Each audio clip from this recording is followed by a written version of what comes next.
Assalamualaikum warahmatullahi wabarakatuh. Perkenalkan, nama saya Fitra Viviani, NPM 1804040041. Di sini saya akan menjelaskan materi yang kedua, yaitu materi yang KD, yaitu yang berjudul peluang penggunaan uang emas sebagai mata uang global.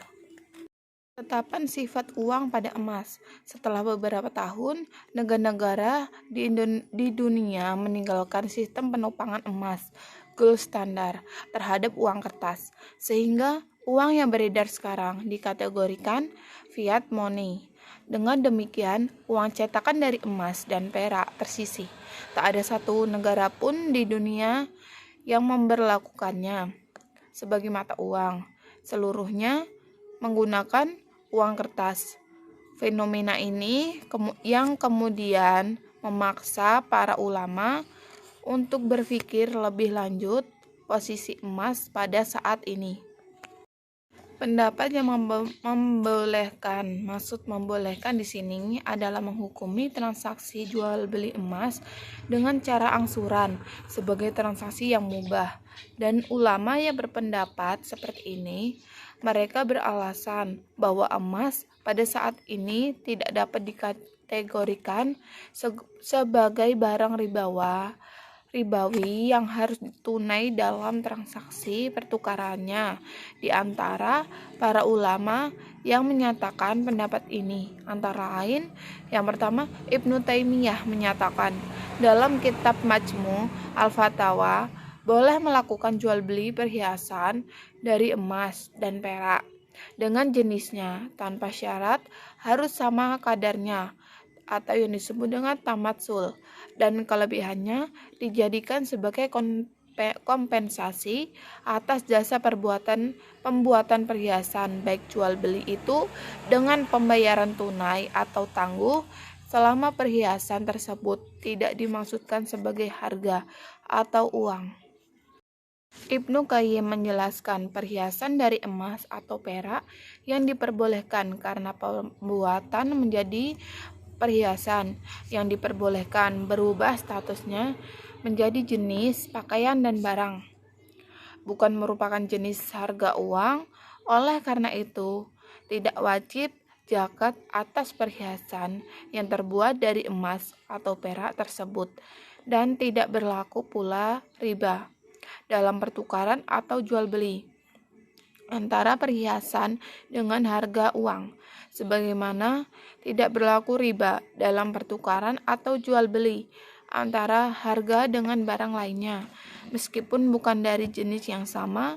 Hal itu karena dengan pembuatan menjadi perhiasan ini, perhiasan dari emas tersebut telah keluar dari tujuan sebagai harga dan bahkan telah dimaksudkan untuk perniagaan. Oleh karena itu, tidak ada larangan untuk memperjualbelikan perhiasan emas dengan jenis yang sama. Syekh Abdul Hamid Sauki Al-Jibali dalam Bait Jabab bi al-Taksi boleh jual beli emas dengan angsuran karena emas adalah barang, bukan harga atau uang, untuk memudahkan manusia dan menghilangkan kesulitan mereka.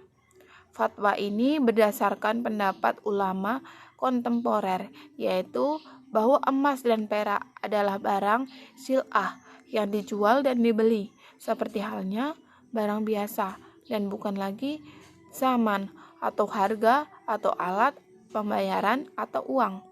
Manusia sangat membutuhkan untuk melakukan jual beli emas.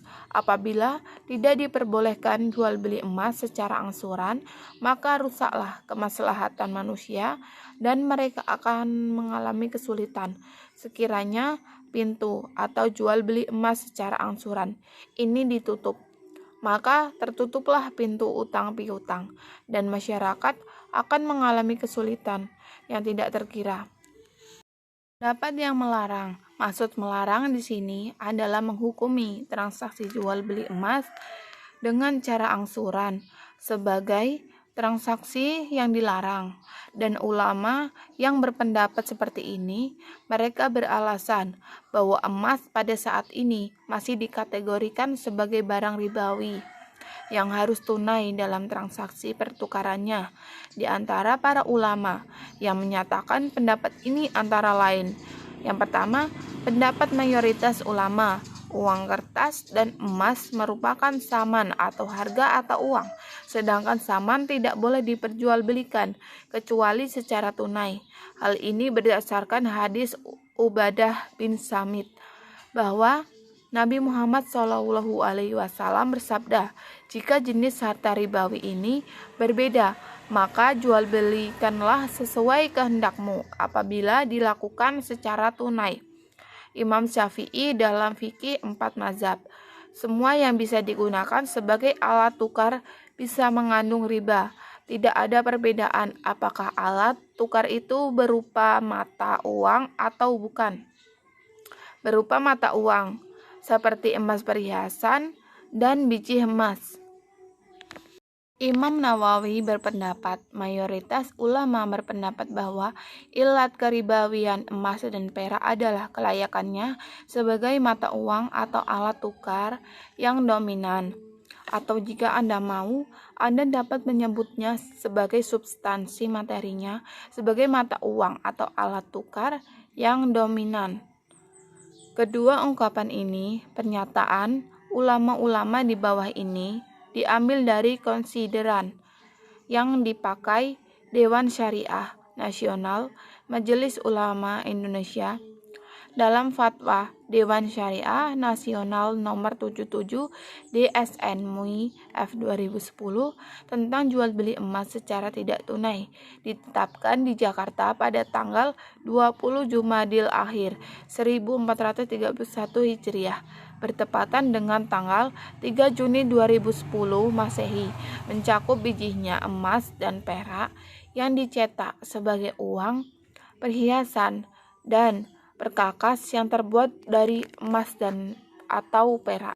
Fungsi mata uang Suseno Solikin dalam jurnalnya yang diterbitkan oleh Bank Indonesia membagi fungsi uang menjadi 4, yaitu sebagai alat tukar, alat satuan hitung, alat penyimpanan nilai, dan alat pencicilan hutang. Uang sebagai alat tukar dapat dibayangkan betapa sulitnya hidup dalam perekonomian modern ini tanpa adanya benda yang dapat digunakan sebagai alat penukar. Apabila tidak ada uang, maka transaksi hanya dilakukan dengan cara menukar, tukar-menukar antara barang yang satu dengan barang yang lain.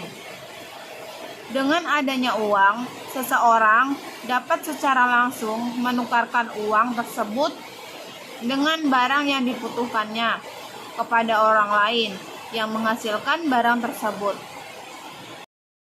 Uang sebagai satuan hitung. Tanpa satuan hitung, seseorang mungkin akan menilai seekor sapi sama dengan 2 ekor kambing dan tersebut. Dengan adanya uang, tukar-menukar dan penilaian terhadap suatu barang akan lebih mudah dilakukan. Selain itu, dengan uang pertukaran antara 2 barang yang berbeda secara fisik juga dapat dilakukan. Uang sebagai alat penyimpanan nilai.